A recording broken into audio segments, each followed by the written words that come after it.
I was buckling Maya into her car seat when my mother said the words that ended everything. My hands froze on the strap, my daughter's excited chatter fading into background noise. We were leaving their house after what I thought had been a nice afternoon. Maya had been playing quietly with her blocks, humming to herself the way she always did when she was content. My father stood on the porch, arms crossed, while my mother leaned against the doorframe with that look she gets when she's about to say something she thinks is helpful.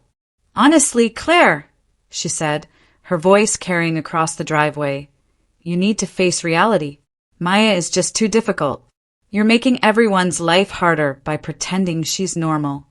The air turned cold.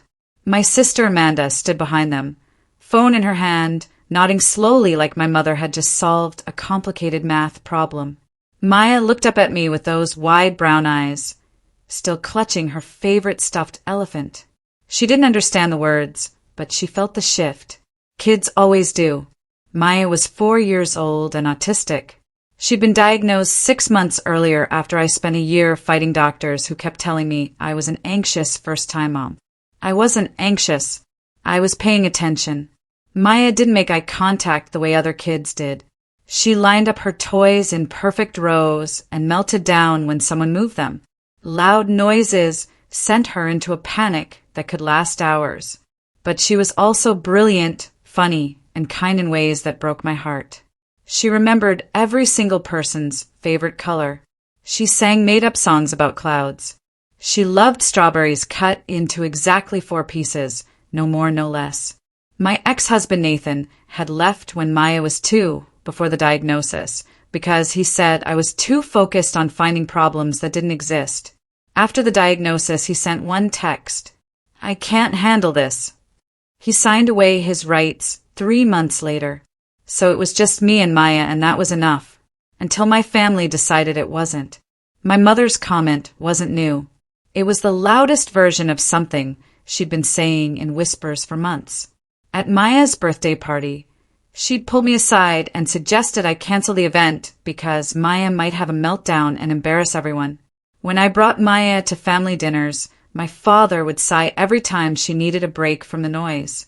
Amanda started making excuses not to visit, saying her daughter Becca needed stability and routine, as if my child was some kind of chaos agent. But calling her too difficult out loud in front of her crossed a line I didn't know I'd drawn until they stepped over it. I finished buckling Maya in, closed the door gently, and walked back toward the porch. My mother smiled like she expected me to thank her for her honesty. Instead, I said 5 words that felt like stepping off a cliff. "We won't be coming back." My father laughed. Not a real laugh, the kind he uses when he thinks someone's being dramatic and needs to be corrected. "Don't be ridiculous, Claire. Your mother's just trying to help." I shook my head. Calling my daughter too difficult isn't help. It's cruelty. Amanda finally looked up from her phone. "Mom's right, though. You've been different since the diagnosis. You don't come to things anymore. You make everything about Maya's needs." I stared at my sister, this woman I'd grown up with, who used to braid my hair and share secrets. "She's 4, I said quietly. "Her needs are my priority." My mother stepped forward, her voice taking on that syrupy tone she uses when she thinks she's being patient. "We're just worried you're limiting her. She needs to learn to adapt. You're going to make her weak." That word, weak, landed like a slap. I thought about Maya's strength, the way she navigated a world that was too loud, too bright, too much every single day. My voice came out steady, cold. "Stay away from us." I drove home with my hands gripping the steering wheel so tight my knuckles went white. Maya sang softly in the back seat, her elephant pressed against her cheek.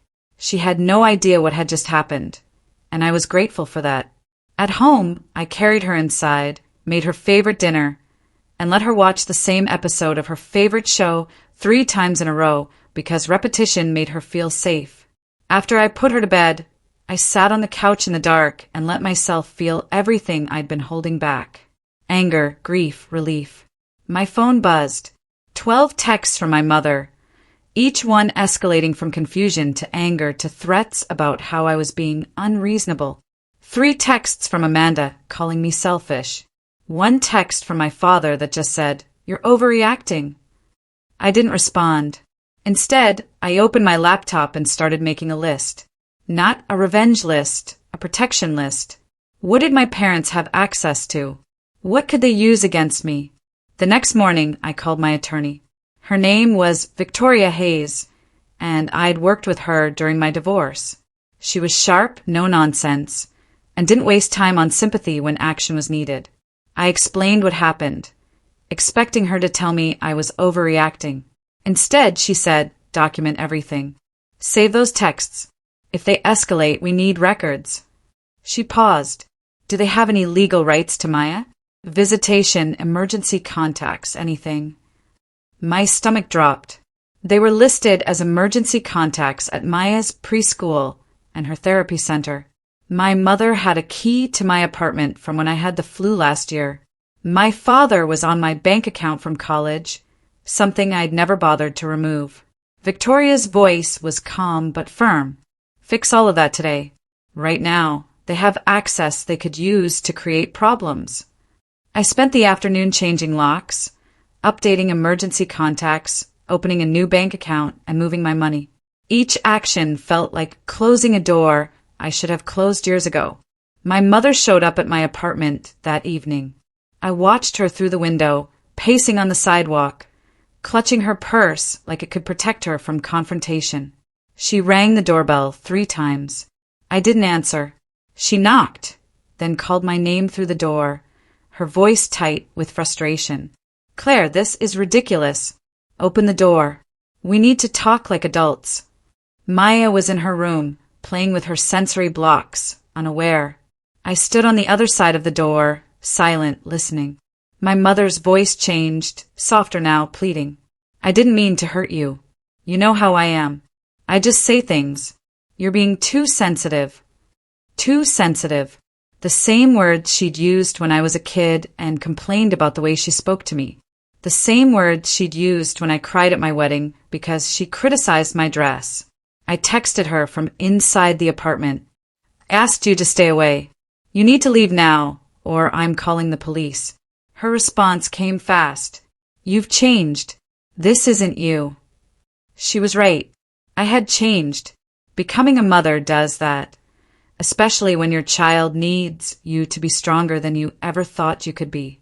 I'd changed when I fought for Maya's diagnosis. I'd changed when I left Nathan. I'd changed every time I chose Maya's peace over someone else's comfort. And I'd changed the moment my mother called my daughter too difficult. My mother left, but the texts didn't stop. Amanda joined in, sending long paragraphs about family and forgiveness and how I was punishing everyone for one mistake. My father sent a single message. "Your grandmother would be ashamed of you." That one hurt because my grandmother, who'd passed when I was pregnant with Maya, had been the only person in my family who'd ever made me feel unconditionally loved.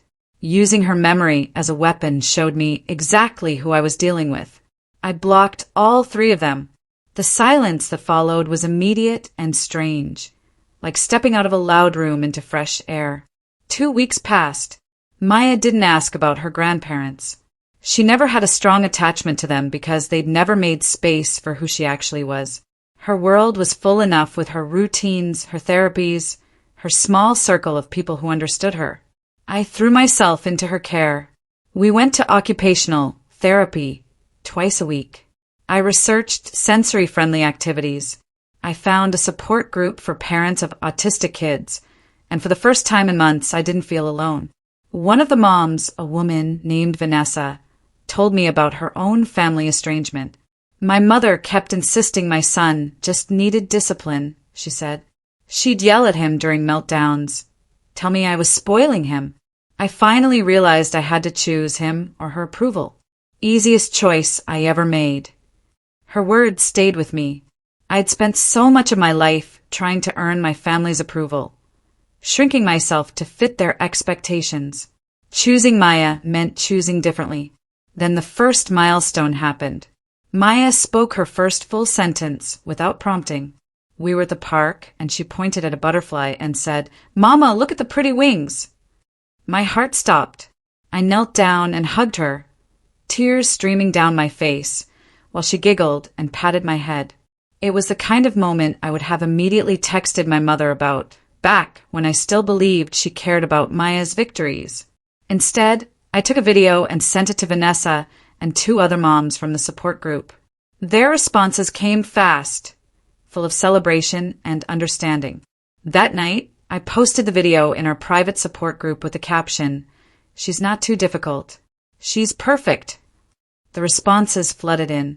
Over 60 parents celebrating with me, sharing their own breakthrough moments, reminding me that Maya and I weren't alone. My phone buzzed with a text from an unknown number. It was Amanda, texting from a different number since I'd blocked her. "Saw your post. Glad Maya's doing well. Mom's really hurt." I deleted it without responding. 3 months later, Maya was accepted into an inclusive kindergarten program that specialized in supporting neurodivergent kids. The school was expensive, but they offered scholarships, and I'd applied immediately. When the acceptance letter came, I sat on the floor and cried. This was the kind of program that could change Maya's entire trajectory, give her the support she needed to thrive. I told Vanessa first. Then I told Maya's therapist. Then I called my best friend Jordan, who'd been my rock through everything. "This is huge, Claire," Jordan said. "You did this. You fought for her, and look what happened." I wanted to share it with my family. For one brief, stupid moment, I wanted my mother to be proud of me. Then I remembered her voice. "Too difficult. You're making everyone's life harder." I posted about the acceptance in the support group instead. The celebration was immediate and real. These people understood what this meant. My family never would have. That's when the messages started coming through other people. My Aunt Karen called, saying my mother was heartbroken and couldn't understand why I was punishing her.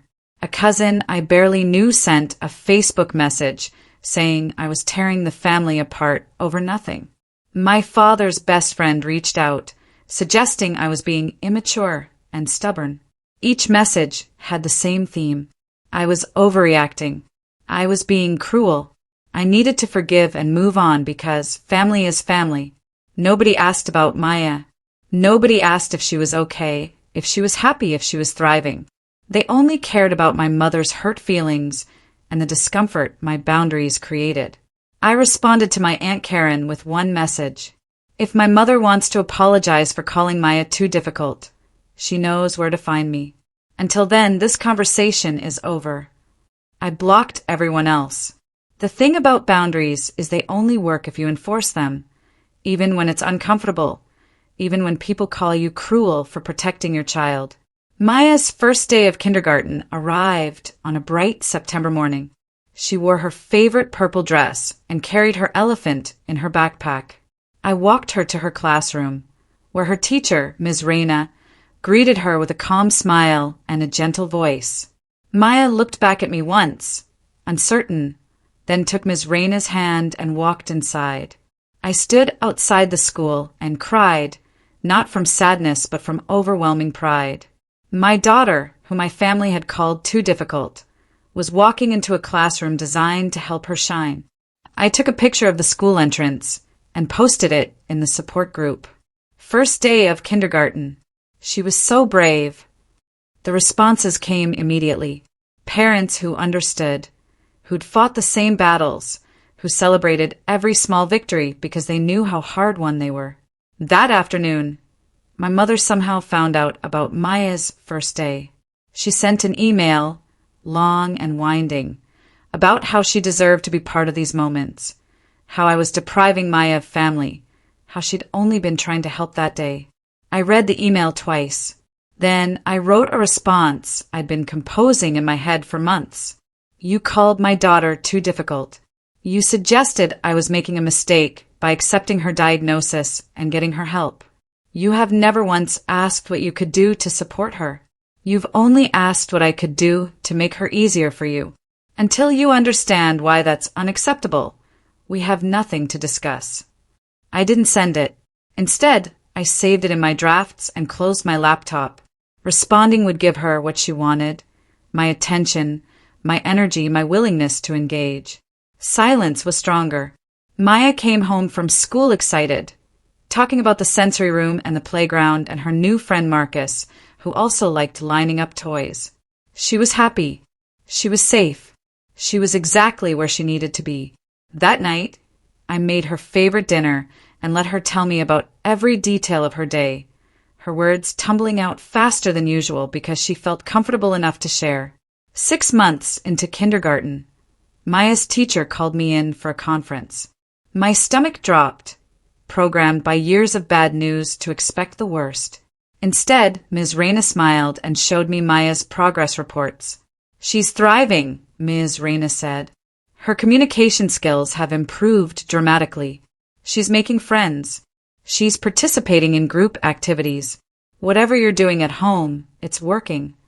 I sat there, staring at the reports, at the notes describing my daughter's growth, her strengths, her joy. Ms. Reyna leaned forward. "I know this journey isn't easy, but you're doing an incredible job." I cried right there in her classroom, overwhelmed by relief and validation. When I got home, I wanted to call my mother. Old habits die hard. Instead, I called Vanessa, who screamed with joy and insisted on coming over with wine and celebratory cupcakes. That night, surrounded by people who actually supported us, I realized something crucial. Family isn't just biology. It's who shows up. It's who celebrates your child exactly as they are. Maya's 6th birthday was coming up, and I decided to throw her a party. Not a big event, just a small gathering at a sensory-friendly play space with a few kids from school and their parents. I spent weeks planning every detail, making sure the environment would be comfortable for Maya and her friends. The day of the party, Maya wore a princess costume and a huge smile. She played with her friends, laughed at the puppet show, and didn't have a single meltdown. Watching her blow out her candles, surrounded by people who understood and accepted her, I felt something settle in my chest. This was what love looked like. Not performance, not conditional approval, but genuine acceptance. I posted pictures in the support group. 6 years old today, grateful for every moment. Vanessa commented immediately. "That smile says everything. You're giving her the childhood she deserves." My phone buzzed. My mother had somehow gotten my new number. "I can't believe you had Maya's birthday party without us. This is cruel, Claire. She's our granddaughter." I stared at the text for a long time. Then I typed my response carefully, precisely. "You called her too difficult. You haven't apologized. You haven't asked how you could do better.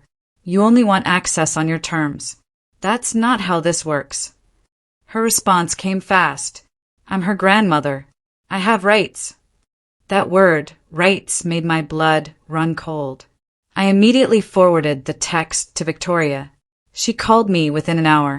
"In this state, grandparents can petition for visitation rights under certain circumstances," she said. "But they'd have to prove it's in Maya's best interest. And given the documented comments and your clear boundaries, it would be a difficult case for them." She paused. "That said, the threat alone is concerning. Document everything. If they file, we'll be ready." I felt sick. My own mother was threatening legal action to force her way into Maya's life, not because she loved her, but because she couldn't stand losing control. That night, I started a detailed log. Every text, every message through other people, every boundary they'd crossed.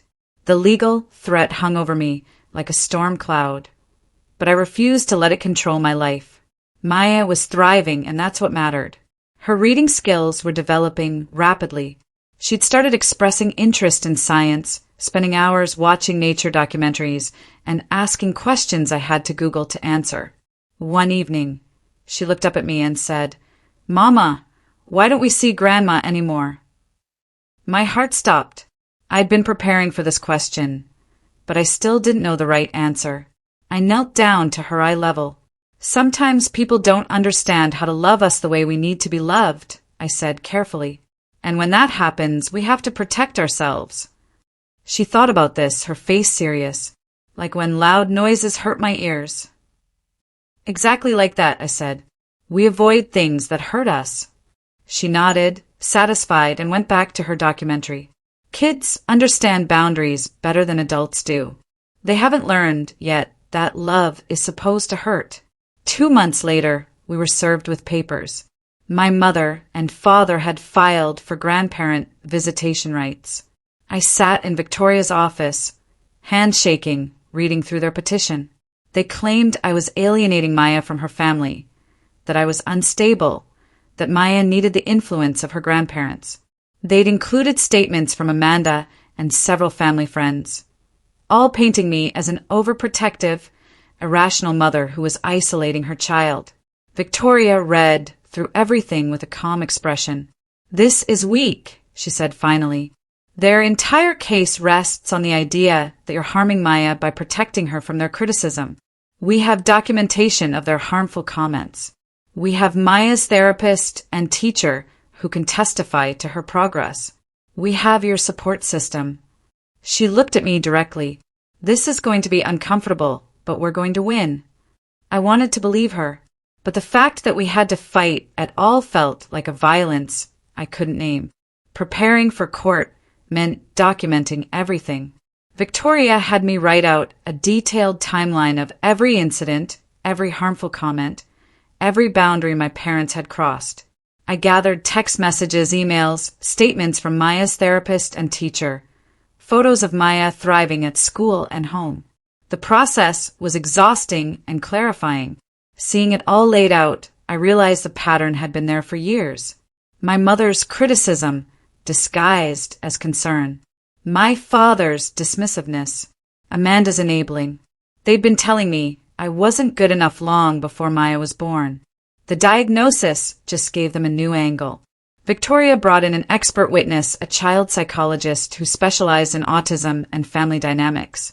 After reviewing everything, she said clearly, this child is flourishing in her current environment. Forcing contact with family members who have demonstrated a lack of understanding and acceptance of her needs would be detrimental to her well-being. Her words became armor. The court date was set for 3 months away. I had 3 months to hold everything together while my family tried to tear it apart. They didn't make it easy. My mother started showing up at places she knew I'd be. The grocery store, Maya's school pickup, even the therapy center. She never approached directly, just stood at a distance, watching, making sure I knew she was there. It was intimidation disguised as longing. I reported every incident to Victoria, who documented everything and sent a cease and desist letter. My mother responded through her attorney, claiming she just wanted to see her granddaughter and couldn't understand why that was a crime. Amanda started a whisper campaign, telling extended family that I was mentally unstable and using Maya as a weapon. Cousins I hadn't spoken to in years suddenly had opinions about my parenting. The stress was crushing, but every time I felt myself breaking, I'd look at Maya. She was happy. She was learning. She came home from school talking about her friends and her projects. She wasn't affected by the adult chaos swirling around her because I made sure it never touched her world. That became my anchor. Whatever I had to endure to protect her peace was worth it. The day before court, I couldn't sleep. I lay in bed running through every possible scenario, every question they might ask, every way they might try to paint me as the villain. At 3 a.m, I got up and checked on Maya. She was sleeping peacefully, her elephant tucked under her arm, her face relaxed and content. I thought about the moment that started everything. My mother's voice saying too difficult, like it was a diagnosis worse than autism. I thought about every choice I'd made since then, every door I'd closed, every boundary I'd drawn. I didn't regret any of it. The next morning, I dressed carefully and dropped Maya off at Vanessa's house. She hugged me tight. "You've got this. You're fighting for the right reasons." Jordan met me at the courthouse. Victoria was already there, calm and prepared, her briefcase full of documentation that told the truth my family wanted to hide. I walked into that courtroom with my head up, ready to face whatever came next. The hearing was brutal. My mother cried on the stand, talking about how much she loved Maya, how much it hurt to be cut off from her only grandchild. She made it sound like I'd woken up one day and decided to be cruel for no reason. Their attorney painted me as controlling and vindictive, someone who was using Maya to punish her family for minor disagreements. Then Victoria started asking questions. "Mrs. Patterson, did you or did you not tell your daughter that Maya was too difficult?"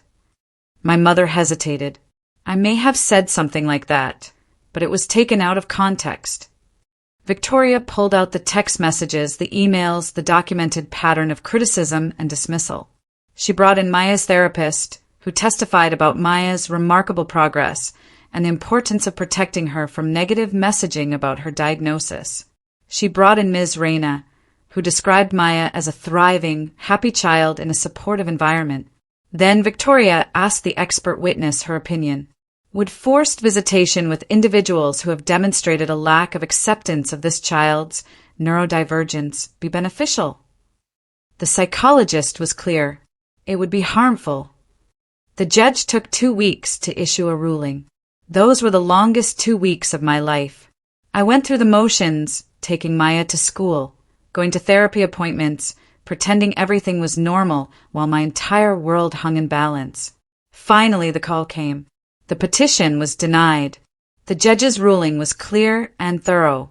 The evidence demonstrates that the child is thriving in her current environment and that the petitioners have failed to demonstrate that their involvement would be beneficial to the child's well-being. The court finds that the mother has acted in the child's best interest by establishing appropriate boundaries. I sat on my kitchen floor and sobbed with relief. It was over. They couldn't force their way back in. They couldn't use the legal system to override my protection of Maya. That evening, I picked Maya up from school and took her for ice cream. We sat outside in the sunshine, and she told me about her day, completely unaware of the battle that had been fought to keep her safe. That's exactly how it should be. Children shouldn't have to know about the wars adults wage to protect them. Life moved forward. Maya continued to thrive. She learned to ride a bike, started reading chapter books, developed a deep fascination with dinosaurs. Every milestone felt like a small victory, proof that choosing her well-being over my family's approval was the right decision. My mother sent one final email months after the court ruling. "I hope you're happy. You've destroyed this family." I read it once and deleted it. I didn't respond because there was nothing left to say. I hadn't destroyed anything. I'd simply stopped pretending that cruelty was love and control was care. The support group became my family. Vanessa and I met for coffee every week. Our kids had playdates. Jordan threw Maya a birthday party that celebrated exactly who she was. These people showed up not out of obligation, but because they genuinely cared. That's the difference. Maya started asking fewer questions about my parents. Her world was full enough without them, rich with people who loved her unconditionally, who celebrated her victories and supported her struggles without judgment. Last week, Maya came home from school with a certificate, Student of the Month for kindness and creativity. She stood in our kitchen, beaming with pride, holding that piece of paper like it was made of gold. I took a picture and posted it in the support group with the caption, "They called her too difficult. Look at her now." The responses flooded in, dozens of parents celebrating with us, sharing their own victories, reminding me that we're part of something bigger than biology and obligation. That night, after Maya was asleep, I sat on the couch and thought about everything we'd been through. The diagnosis, the divorce, the estrangement, the legal battle. None of it had been easy, but all of it had been necessary. I'd chosen my daughter over my family's approval, and that choice had given her the space to become exactly who she was meant to be. Brilliant, kind, creative, and yes, sometimes difficult, the way all worthwhile things are. If you're reading this and recognizing pieces of your own story, know this. You're not wrong for protecting your child. You're not cruel for drawing boundaries. And you're not alone. Sometimes the bravest thing you can do is walk away from people who refuse to see your child's worth. I did, and I'd do it again.